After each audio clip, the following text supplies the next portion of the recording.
As a Christian living in a world that is so often chaotic and confusing, and as a Christian who could not value the local church any more highly than I do, I read the Bible, I read the New Testament, and I believe, based on what the Bible tells me, that the local church is God's plan for reaching the world with the good news, the truth that we can have a relationship with God through Christ. I believe that. And yet I look at the world that is so often out of control and those who inhabit this world and this American culture that are so often confused. And I have to ask myself the question, how is it that the church that holds the truth, the church that was established by our Savior Jesus Christ, is not necessarily or always having the impact on the culture around us that it should? We talk about issues like discipleship. Again, if you come from a faith background, church background, you've heard this word discipleship. You've probably talked about it. Maybe the church that you attend talks about discipleship. If we are truly disciples, that is dedicated, devoted followers of Jesus Christ, then how is it we are not the salt and light to a world in need that the Bible tells us to be? We could ask other questions. When we see young people leaving the church, those who are raised in church deciding they don't want to be a part of the church, we see this happening in record numbers that has never happened before. So much research and data has been gathered. When we see that happening, we have to ask the question, is it that they don't want truth or that they're looking for truth somewhere else because we, as the church, have fallen short of our responsibility to provide hope and truth? These are great questions and questions that we need to seriously consider. And again, if you care about those around you that are in need of hope and truth and a relationship with God through Christ, then these are questions that you should be asking. Today, I have a great guest on with me, and we're going to jump into that conversation in just a minute. But we talk about discipleship, what it is, what it's not, what it should look like, and how practically churches, parents, and individuals can engage with this process that we have outlined for us in Scripture. We're going to jump into that in just a moment. Hello and welcome to the March or Die Show today. Again, very glad to have you joining me and so excited about the interview you are about to hear and looking forward to sharing that with you. Before we jump into that, I want to remind you, if you are not yet subscribed to this podcast, please subscribe right now. You can do that, whatever platform you're listening from. Go ahead and subscribe. That helps you. It gets this content and these episodes out to you as soon as they are uploaded. You can then download them and listen to them. And it helps me. The more this audience expands, the more opportunity I have to continue producing content like this that I hope is helpful to you. Share it out with others. And then take some time, go over to marchordie.com, marchordie.com. That's the website for this show. Other episodes of this show, archived episodes, information about me, links out to my socials, a way to get a hold of me, and the store. It's all there. So please go and check out marchordie.com. Today, I have the privilege of interviewing an incredible guest, Dennis Allen. Dennis Allen is a very diverse background. He has been an F-15 pilot. He has been a multi-time CEO of companies that were in need of a turnaround, and he's really an expert in going into companies that need some help and need to be turned around and helping them to do that, facilitating that. He brings that expertise into his work. He is a Christian. He is dedicated to the notion, the belief, the understanding that God has laid out a path of discipleship, a path to equip believers to be the salt and to be the light, to be the gospel testimony that we've been called to be in this society. He's written about that recently in his book, The Disciple Dilemma. And man, I enjoyed this conversation so much. This definitely warrants a part 2. And I'm excited to be able to share this with you. We've had some incredible guests on in the last couple of months, and I hope that they've been a blessing to you. I know they've been a blessing to me. And when I say at the end of an episode like this one or at the end of an interview like this one, where can people find out more about you? Where can they get your books? I don't do that just because that's what you're supposed to do. I do that because these folks speak so clearly and think so clearly and are so helpful in these topics that we need to engage with them, and I hope that you will. So without further ado, my interview with my guest, Dennis Allen. Dennis, thank you for joining me today. Amped to be with you, Jeremy. Thanks for having me.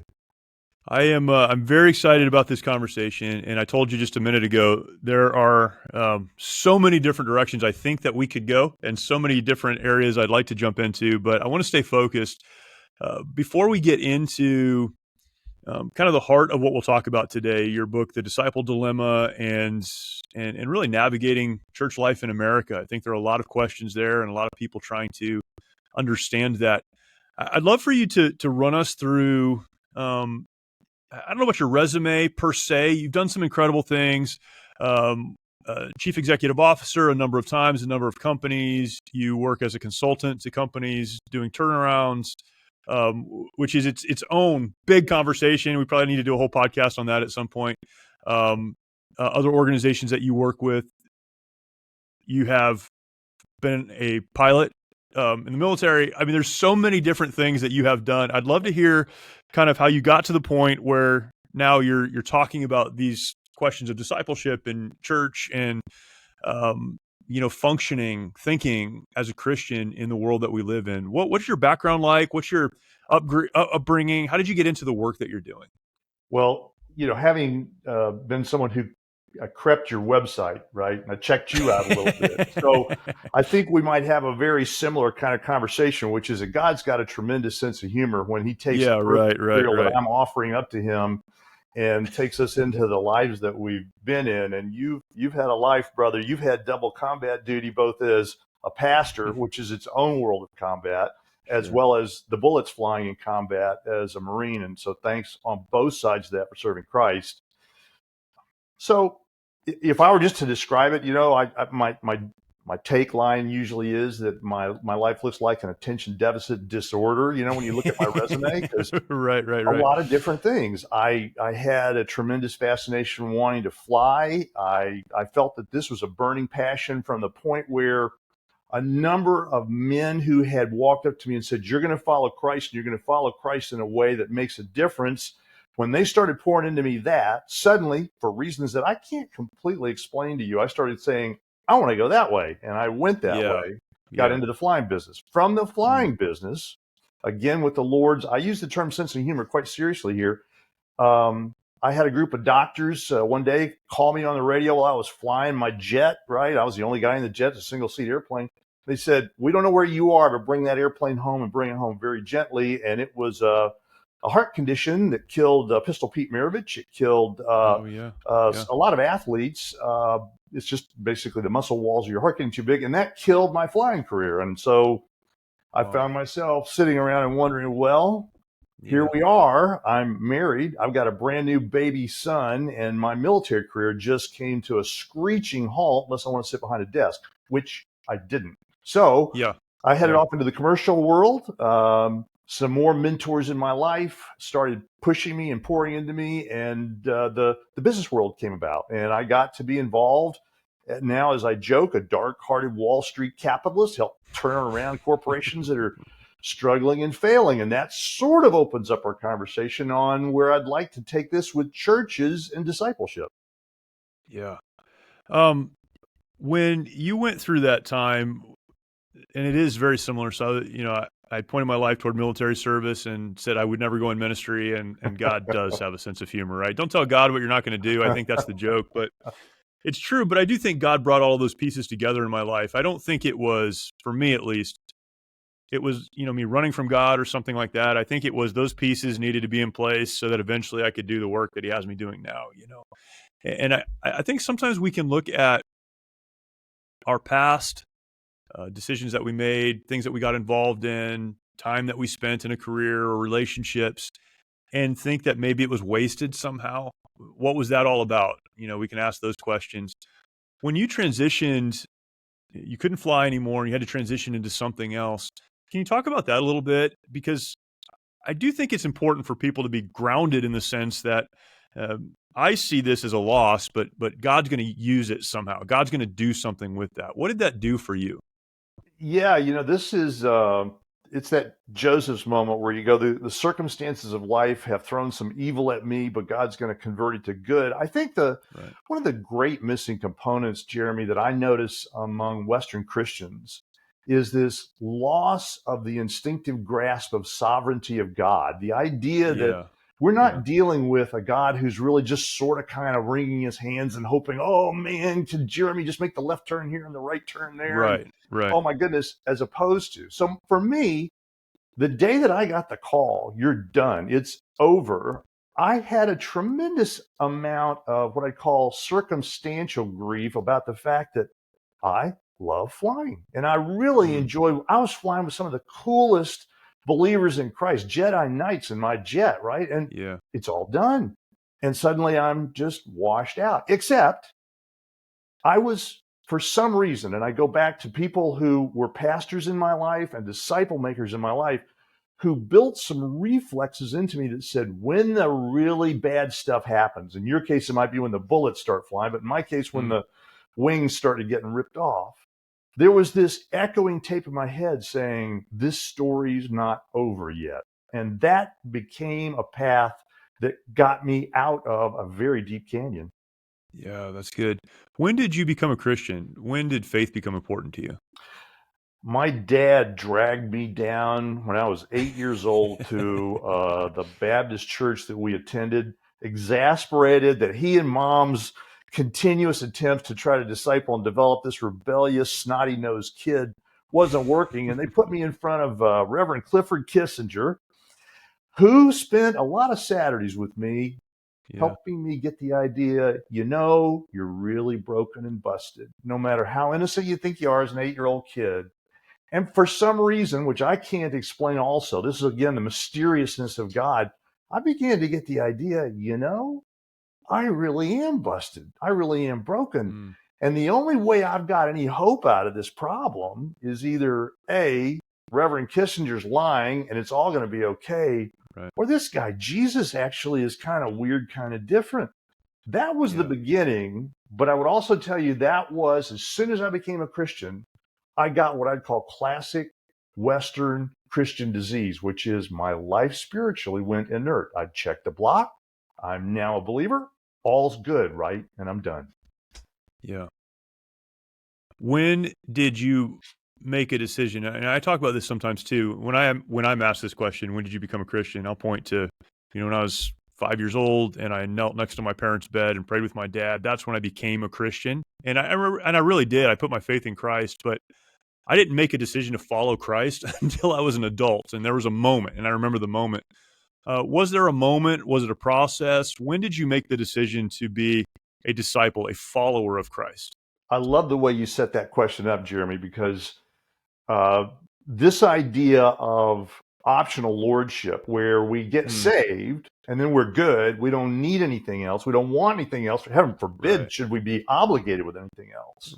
Was swept Right. aside until one day, now I'm 17 years old. Okay, so the 8-year old, 9 years later, has a youth pastor who walks up, literally grabs me by the lapels, and he goes, you're going to choose, Turkey. You're either going to park it for Christ or you're going to drive it, but you're not going to sit on this fence anymore, showing up with no purpose, no meaning, no identity in Christ. And at that point, I went, there must be something else going on here.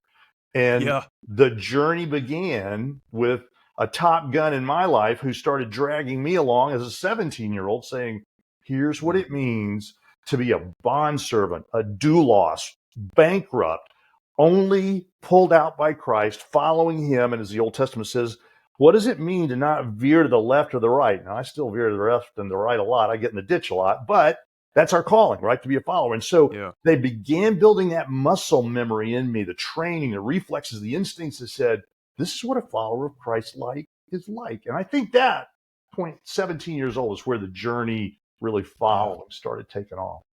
That's good. I think your youth group experience was probably different than many people's. I think most Yeah. youth groups are games, and let's keep them entertained for a little while.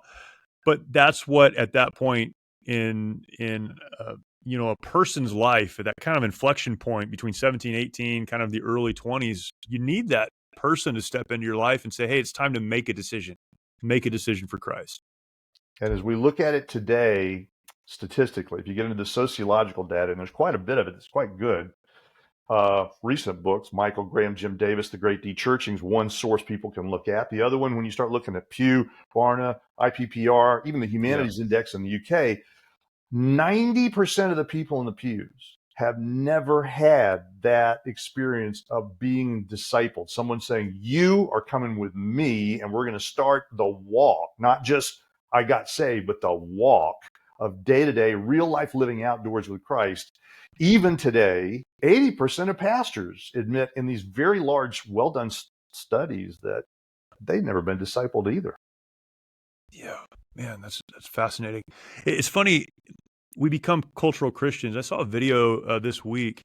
I think it was Richard Dawkins. He's the atheist, right? And he was being interviewed, and he was talking about how in the UK that is culturally Christian. A lot of that's changing because of immigration and other things. He was talking about all these different factors, and he said, I'm very grateful as an atheist that church attendance is in decline in the UK, but I'm very sad that cultural Christianity is also on the decline. He said, I Mhm. consider myself a cultural Christian. You can find this on social media. There are other places I'm sure you can find it. I thought that was fascinating because he was saying, look, I like the tradition, and he did. He said, I like the buildings, I like the churches, I like the songs, I like the things that Christians do. It makes me feel good. There's comfort there. I just don't like the God part. And it's amazing how many Christian people live basically like that. We like all the trappings of it, but we're not really devoted to a relationship with our Creator. You know, there's an interesting book that's out. It's a history book. It's written by Tom Holland in 2019. It's called Dominion. Mm. And the thesis of the book tracks very closely with Richard Dawkins' assertion. And when my wife Karen and I were actually studying in Oxford, we lived just down the street from Richard Dawkins. And in the Oh, evenings, you no could see kidding. Richard with his poodle out taking a walk. And he's one No of the kidding. nicest people Okay. you'd want to run into. I mean, he'll Sure. smile and say hello. And his point, when I heard him in his conversations at Oxford, follow Tom Holland's thesis in Dominion, and that was that the world has been overtaken by Christianity so that every inch of our social fabric, whether it's the Asian world of China, the British world, the European world, or certainly the American world, we are infested with the ethos of Christianity as a Mm. cultural thing, and we can't escape it. And that brings Dawkins to this point, which is very much like Nietzsche. If you think about Nietzsche and Dawkins, they're saying the same thing. Nietzsche would tell you our world is unlivable without the Christian ethos, and I can't stand it. And Dawkins is saying the same thing. I don't like what you guys are foisting on me, but I like even less the society I would be a part of if I found myself without that Christian underpinning. Yeah. Well, it's fascinating, and I think that's what brings us to the conversation around discipleship. What is discipleship, and why is it important, and why is it more than just a course that happens 2 months out of the year at a church or something like that? Mm. Um, and I'd love for you to talk about that. But how did you get from business executive, former F-15 pilot, to focusing your energy on this topic and this discussion? What was the funnel that got you here? Well, so a group of about 10 of us were invited over to Oxford. It was a CEO forum for a number of months of study with some wonderful people. We had Os Guinness and Andy Bannister and Alistair Yeah, McGrath and wow. John Lennox and all these people who were going to just intensely pour into us. And this was going to be a wonderful experience. And to get there, you had to sign a little contract that said, I agree to do a project that you'll assign me. And the bait that they threw out was this idea, well, you might have to give a talk. Well, you might have to come up with a little paper. Well, so on and so forth. Well, I got to my point and they said, you got to write a book. And I said, Okay. wait a minute, hold it. Look, I'm a Yeah. CEO. I mean, I don't do books. I mean, I read them. I like to read books. I don't do books. Right. And they said, yeah, you signed up, you agreed, you got to do the book. And it was based on the conversations we were having around this discipleship. I was fascinated with a recurring script I was seeing in churches as we traveled around the country helping to turn around companies. We went all over the place, West Coast, East Coast, North, South. The same script kept coming through, Jeremy, and it was this. You would see people who were deeply well educated in their theology and their denomination, and they had a beloved pastor, and they had a fantastic music ministry, and they had a wonderful small group ministry, and they had wonderful Bible studies. And yet 65% of the millennials and the Gen Zs raised in those churches are walking out the door, and they're not coming back. Yeah. And it gets worse as the age goes down, upwards of 80% now when you see the Gen Zs right now, which has that sort of thing. I was seeing this church after church after church, place after place, Europe and America. And I said, what's going on here? And the story then takes us back deep into history. This isn't some recent problem that the U.S. started with politics or something. That's how this low rent guy ended up having to write a book about the disciple dilemma and what we do about it. And the book's really for leaders, which is something you talk a lot about. This is a leadership conversation. That's good. I make the statement sometimes when I'm speaking, particularly in a men's setting, a men's conference, that I believe the problems that we're experiencing culturally in America, and we think about things like the gender issues and abortion and a lot of these, they're considered social issues, and I don't believe they're social issues as a Christian, but we look at some of these issues that we have long agreed upon as a culture. That's shifted. There is so much confusion. There is no real absolute truth in our culture. We could talk about all of those things, but I'll make this statement when I'm talking about that I believe the problems we're having, the lack of clarity we're having, the issues that we're discussing are because Christian people who claim to be Christians, Christ followers, people who attend church on a regular basis are not, A, clear on what they believe. If they have an opinion about what they believe, they can't necessarily point to a passage in Scripture that supports or undergirds that. And they're not willing to stand up against some of these issues. And for me, all of that goes back to this issue of true biblical New Testament discipleship. Maybe you can talk about that a little bit, kind of the impact that good discipleship or a lack of discipleship has on the culture at large. And then let's start defining some of these terms. What does that mean to be a disciple? What does this look like? You know, the challenge with the West, if you look at the statistics, here's just a couple of numbers that'll help us frame what I'm about to say about the background from the Bible. If you stare at the people who are still in the pews listening to the pastors preach on a Sunday after the millennials and Gen Zs have exited, and to a lesser degree the boomers and so on, 92% of the people, this is a pretty consistent hit based on a number of different studies, 92% of the people sitting in those pews say, it's not my job to be able to talk about the gospel of Jesus Christ or to have a reason for the hope that's within me, 1 Peter 3:15. It's Jeremy's job as the pastor. That's what he does. He's the professional. He's the clerical. He's the guy that does that. 82% of the people sitting in those pews are spiritually inert. They have no Bible study, no prayer life. They attend church 1.7 times a month, and they don't have the capacity to explain what it is they believe. We are a society, when I talk about the Christian community, we are a Christian society that believes in concierge Christianity. I come in, I grab my latte, drop the kids at Sunday school. Jeremy gives me a great pitch. The music is awesome, and I am able to then go home and have a great day. It's a wonderful day. Right. I've done my thing. Let's just take a quick step back now to answer the original point that you wanted to raise, which is, what does the Bible tell us about discipleship? And whether you're taking a look at this from the rich tapestry of Old Testament citations or the beautiful New Testament statements where Jesus is quite blunt about what it means to follow, I'm gonna position this as a threesome for everybody to think about. I want you to just sort of take a test with me for a minute about your life. If you want to think about, am I really operating as a disciple? The Old Testament would phrase it this way, and Jesus would endorse it. There's the Bet Sefer. Think of that as the elementary school of discipleship. That's where I take mostly young children, but it can also be new believers in, and I start educating them. What are the terms? What does it mean to be a part of a community? What does it mean to hang out around a group of believers? How am I supposed to think about myself? That's the Bet Sefer. And American Christianity does a great job with that. We've got pastors like Jeremy. Thank you for your service again and what you've done in the past doing this.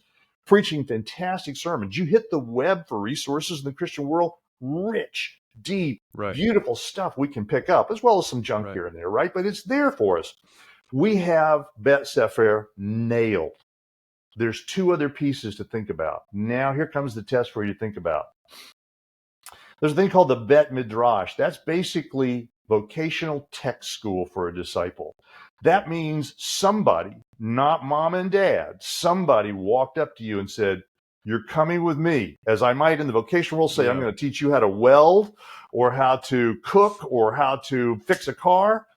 In discipleship, the Bet Midrash was the phase. And you saw Jesus deeply pursuing this with 3 men and a couple of women, where he's pouring his life into them, saying, "Watch me, imitate me. We're going to start doing this in a laboratory environment first, but I'm going to start taking you out on the street. We're going to interact with people."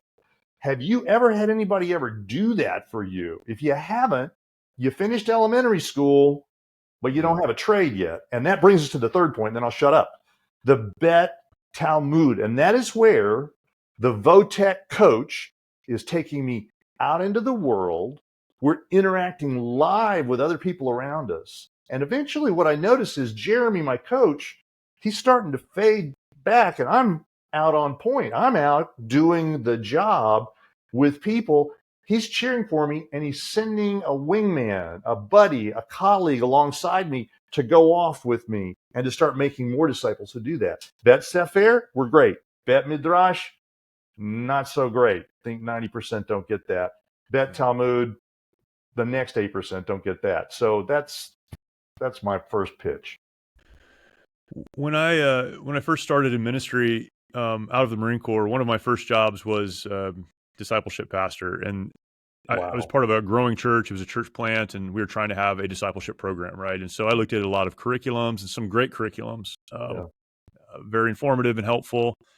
And we started a program where we would ask couples or individuals. Our teen department would work with teens to spend an hour a week with another couple or another individual, depending on the situation, and working through this book. It's interesting to hear you break it up into those three parts, because when I think about, maybe a kind of an Orthodox church setting, that first would be kind of our kids' church, right? If it's done right, I think they're learning, they're memorizing scripture, they're sent home with something that their parents are supposed to work with them on. Maybe they're part of an Awanas program or something else. So that education's happening. And then there's almost the textbook, sit down with me and let me take you through basic kind of practical theology, Bible knowledge stuff, maybe is the second step in that process. Would that be accurate? And then the third one is, now we're going to go into the world and see how we apply this, more of a mentorship type of relationship.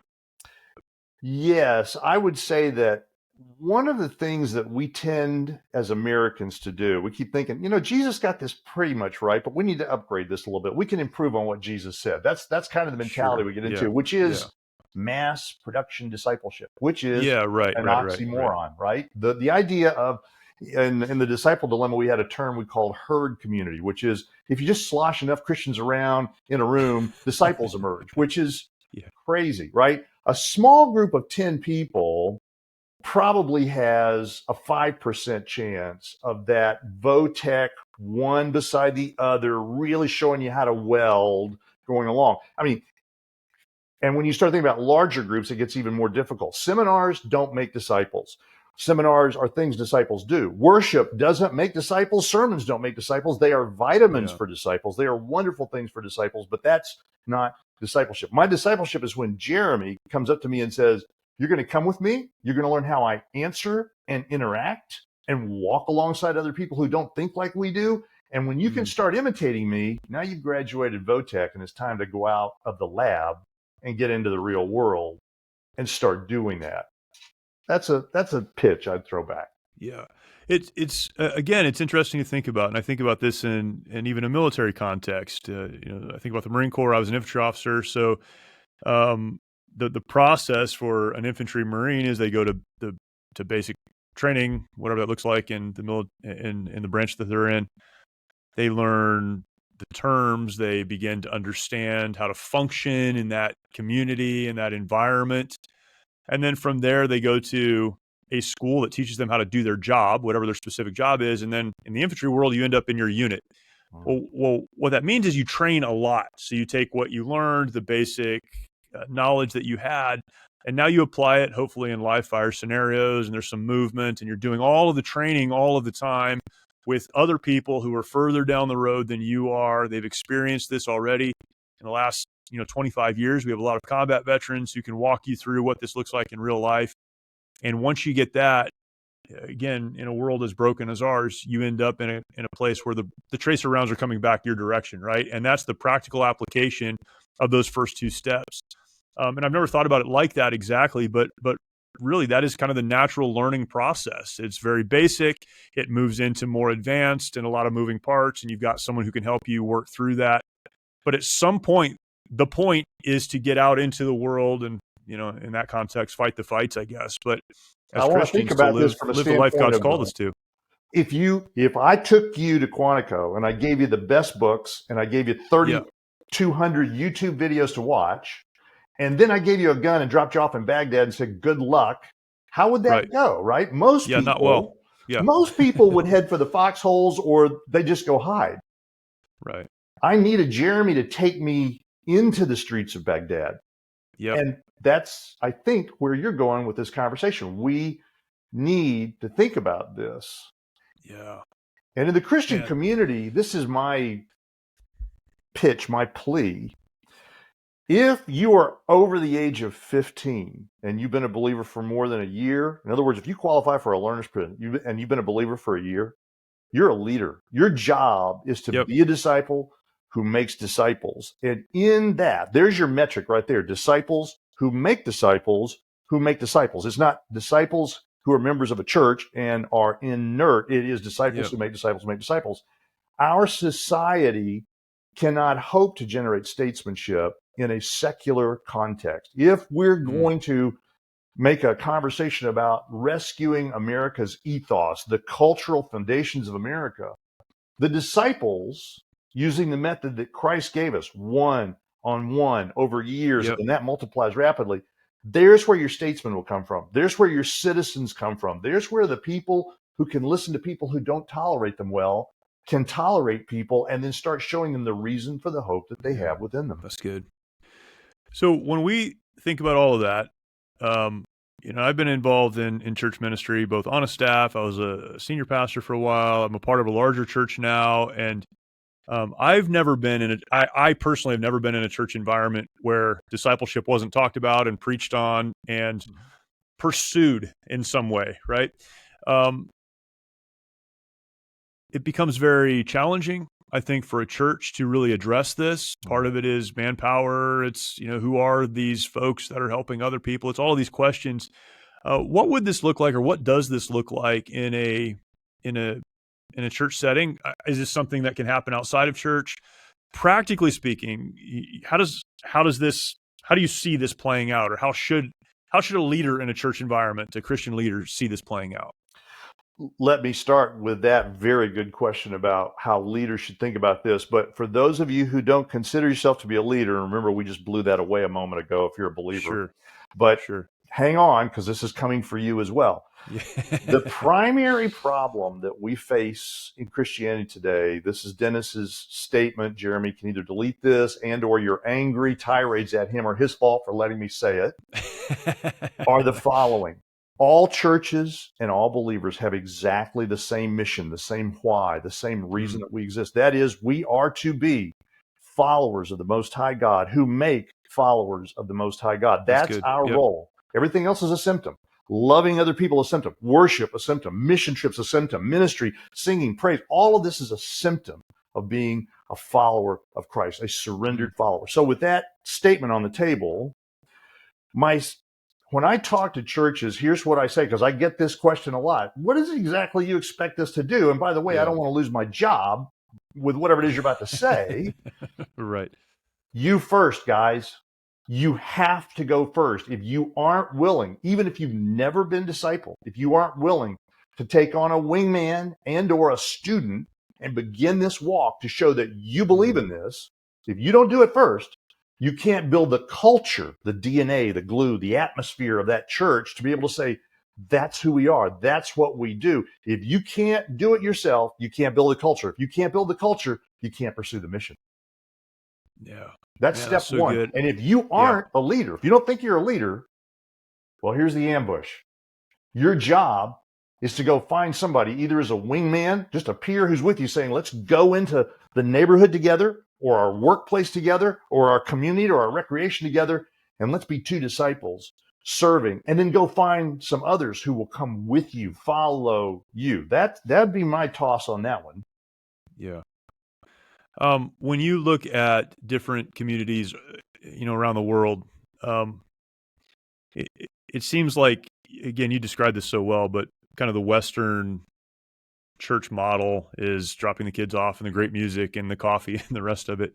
There are places in the world, and it seems to be places where Christianity is not practiced as openly, where what you just talked about does happen. It happens more organically than it does here in the United States. Is that a fair assessment, or not so much? There's a fabulous movement, of course, in China where with your very life, you will carry the good news to people, and then you will walk beside those people, and you may go to jail together. But the Yeah, church in China has been exploding for years when we thought it was going to be dead the next time we looked in the mm, door.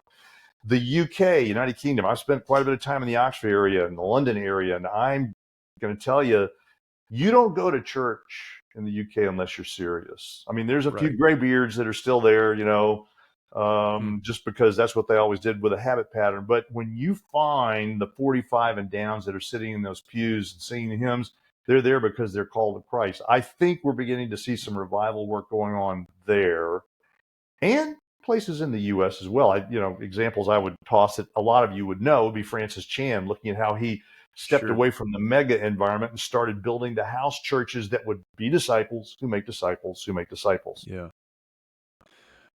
What would your advice or admonition be to parents who have kids growing up in their homes? Um, Obviously, they're going to help from the very beginning. That's where they start. But what do parents need to be doing, or how do they need to be thinking about, a lot of these issues related to discipleship? It's incredibly important that we consider the fact that every child's different and every dynamic in a family Yeah. home is going to be different. That having been said, let me push that aside and say this. We as parents have to stop playing the helicopter, snowplow, bulldoze Yeah. Yeah. roles of I'm going to Yeah. clear all of the traffic stress and problems of my child out so they can be a follower of Jesus. We need to start associating them not only with the people of the world. Now, I'm not suggesting we put our kids in danger, but can Sure. they see the real world? Let them see the real world. And can we connect them with people who are disciples, making disciples who happen to have interest areas? Maybe they're part of the scouting program, maybe they're part of the soccer groups, but they're followers of Christ who can pour in ways that we as parents, and this hurts to hear it, but there's that Mm, moment where you just right. don't carry as much freight, mom and dad. Right. How these other people move in. Disciples deserve a portfolio of disciple makers around them to raise them along, and children as they progress deserve that no less than we do. Think of raising your child in your family and That's somewhere good. around the age of 8, 10, 12, where their audio on you begins to shut down as influence, and we just say, well, it's up to them now. Yeah. No, that's not Yeah. Bet Sefer. That's not Bet Midrash. That's not Bet Talmud. That's not the way parents are supposed to be. Yeah. So surrounding your kids with other voices, other people who can influence them in the right direction. And not fear contrary voices in the worldviews that we live in, because the kids deserve the chance to make their faith their own, exploring this stuff, walk with them, associate them with other strong believers, and then let them see the real world. Yeah, that's good. Um, we could talk about this for a lot longer, of course, but as you assess, and you've talked a lot about, the nuns, those who are claiming no faith, no religion, but which is a misnomer, right? Anyone you talk to has a faith of some kind. I mean, they put it in Absolutely. something. People would consider themselves spiritual, but not, I don't know, Religious. orthodox or church going or whatever. Mm-hmm. Um, but as you think about young people in our current cultural environment here in the United States, where there's so much confusion, do you feel like, or do you think, as you again assess this, that there is an appetite for truth, that if we would step up, we're so afraid we're going to push them out the door because they're already kind of going that way. We don't want to push them, and so we want to be careful. If Christian people who know why they believe what they believe are followers of Christ, we're willing to engage in this process that you've outlined, is that something that this generation of 17, 18, 19, I don't know, to mid 20-year-old young people would respond to? I guess it's a loaded question because I believe they would. I think they're looking for truth. They just haven't found it in the church, and so they're going somewhere else to find it. Is that a fair assessment, or am I missing that? We spoke earlier of the great de-churching. Jim Davis, Michael Graham's book came out about a year ago now. And fascinating statistic there. They talk about the 40 million millennials and Gen Zs who've walked out the door that were raised in the church. Right. And then here's the point of hope that I think is absolutely stunning. Their sense of this, as they had sociologists study this and survey thousands of people, said that 50% of the people who walked out would come back if someone would just invite them. Interesting. And the remaining kind of bell curve shapes out to more may take a personal relationship, but don't invite me to church. I don't want to be a part of those people, whoever those people are, and the way those church people Right. are. But you know, if you want to be my friend, really, truly my friend, I'm not a project, I'm a friend. I'll listen to you and I'll interact. And those people, there's another slice that would say, I've missed this. I need to come back to this reality of Christ, right? Almost deconstruction. And then there's going to be some. John chapter 6, verse 66 says, and after listening to all these hard teachings, there were a lot of disciples who just stopped following Jesus. Yeah. But think about the hope of 50 to 60 to 70% of the people who walked out alone would come back if they just got invited. Well, it's absolutely incredible. I just think if, the adults in the room would be authentic followers of Christ, then it may not prevent a lot of those folks from walking away, but it would remove the reason. We become the reason they're walking away. It's hypocritical, it's fake. I grew up in a pastor's home, and my dad's faith, my dad's not perfect and was not when I was growing up, but he was always very authentic, very honest. What he said when he was preaching is what he lived out in his life and what he held us to. And I've always appreciated that, because even though I've had my ups and downs in life, I've never pointed at my dad as, that's the reason I'm struggling with faith or whatever. And that's the reason I've been able to, I think in many ways, been able to continue forward in spite of these things, because of authenticity. But if we're not willing to live that out for ourselves, and as followers of Christ who've been called to follow him and honor him and live for him, then we need to do it for a generation that's coming behind us. And they need hope. And if they don't find it in us, they're going to find it in something else. They're going to protest on college campuses over something they have no control over, right? And that's what we're seeing right now. Why is the world going crazy with young people? I think so much of it is because they do care, and they are smart, and they want to be engaged in something that's bigger than themselves. But we haven't given them much to hang on to in Christianity, and so they're moving on somewhere else to find it. We are essentially, in many ways, and I mean no disrespect to churches and pastors. I love the church. Sure, We have of to have course. the church. But we are in many respects becoming a country club. We're a moral country club. We do a few mission trips.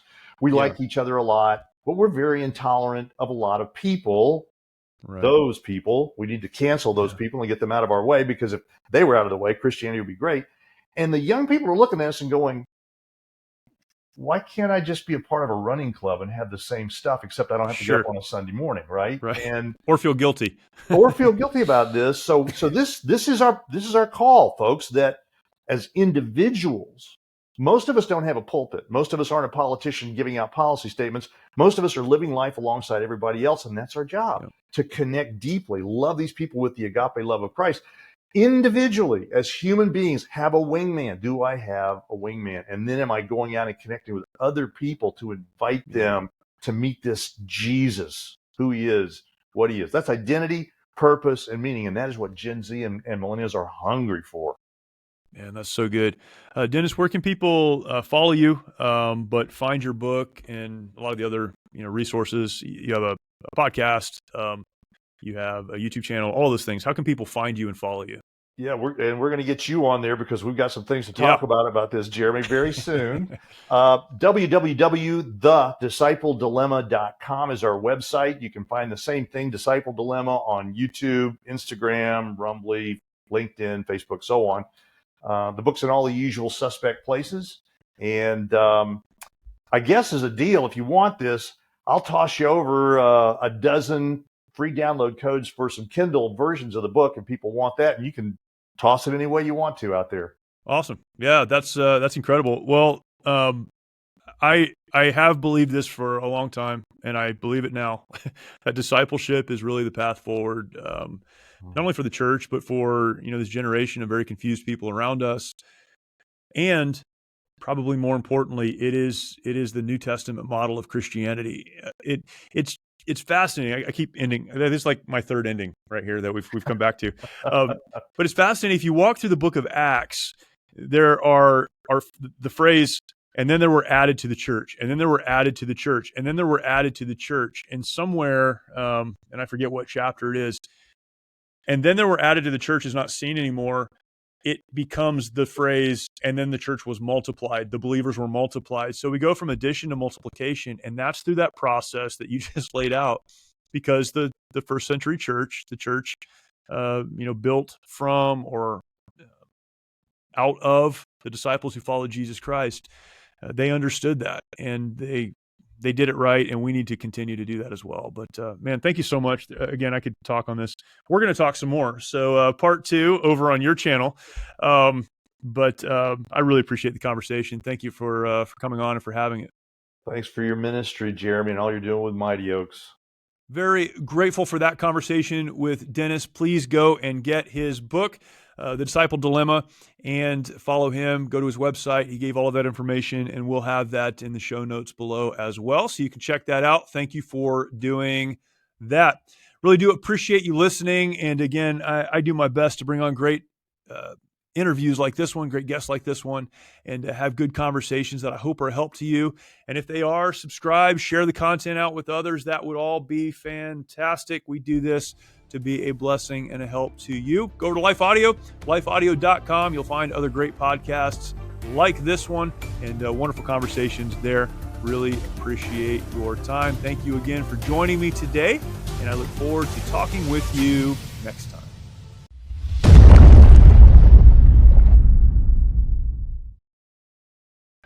Many of our veterans feel they need to fight their battles alone. This self-isolation has led to the staggering statistic of more than 20 veterans taking their lives every day. The mission of Mighty Oaks is to eradicate the veteran suicide epidemic and help our warriors change their legacies. We've been able to help over 4,000 veterans and first responders by equipping them with the tools they need to live the lives they were created to live. Our faith-based, peer-to-peer approach has one of the highest success rates of any program available today, offering hope and understanding to those who need it most. By aligning their lives to biblical principles, these men and women are able to lead their families, their communities, and our nation. It's your generosity that can make a difference in the lives of the men and women who have fought for our country and our freedoms. Now that they're home, don't let them fight alone.